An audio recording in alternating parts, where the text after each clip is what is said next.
Kryetari i Kuvendit Niko Peleshi lexoi këtë të martë në seancën plenare projekt vendimin për zgjedhjen e 2 zëvendës kryetarëve të Kuvendit, pas këshillit me kryetarët e grupeve parlamentare. Peleshi ka bërë me dije emrat nga të cilët do të përbëhet byroja e Kuvendit.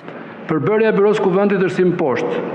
Niko Peleshi, kryetari i Kuvendit, Klodiana Spaiu, zëvendës kryetare i Kuvendit, Agron Gjekmarka, zëvendës kryetari i Kuvendit, Milva Ekonomi, sekretare për buxhetin, Belind Këlliçi, sekretar për buxhetin, Ulsi Manja, sekretar për procedurat dhe votimet, Flamur Hoxha, sekretar për statusin e deputetit, Fatmir Xhafaj, sekretar për kërkimin parlamentar, bibliotekën dhe votimet parlamentare, Tauland Balla, sekretar për marrëdhëniet me jashtë, Blendi Klosi, sekretar për transparencën dhe teknologjinë e informacionit. Ky vendim hyn në fuqi menjëherë. Po ashtu, kryetari i Kuvendit Niko Peleshi ka bërë me dije emrat e sekretarëve dhe antarëve të sekretariateve të Kuvendit. Kuvendi i Republikës së Shqipërisë vendosi: 1. Zgjidhjen antar të sekretariateve të Kuvendit si poshtë.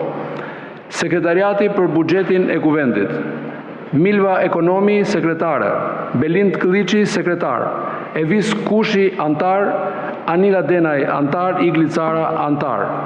Sekretariati për procedurat dhe votimet: Ulsi Manja, sekretar; Sajmira Salla, antar; Arken Balla, antar; Blend Himçi, antar; Sajmir Koreshi, antar. Sekretariati për statusin e deputetit: Flamur Hoxha, sekretar; Besa Spao, antar; Ceno Klosi, antar. Sekretariati për kërkimin parlamentar, bibliotekën dhe votimet parlamentare: Fatmir Xhafaj, sekretar; Erion Malaj, antar; Greta Bardeli, antare. Sekretariati për marrëdhëniet me jashtë: Tauland Balla, sekretar; Igli Asani, antar; Tritan Sheu, antar. Sekretariati për transparencën dhe teknologjinë e informacionit: Blendi Klosi, sekretar; Bora Muzhaqi, antare; Besat Xhaferi, antar.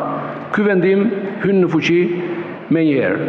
2 seancat plenare pasojnë takimin konsultues të një dite më parë që kryetari i Kuvendit Niko Peleshi zhvilloi me krerët e grupeve parlamentare, ku diskutua mbi propozimet e kryetarit të Partisë Socialiste, njëherëzi kryeministrit Edi Rama, për riformatimin e komisioneve parlamentare.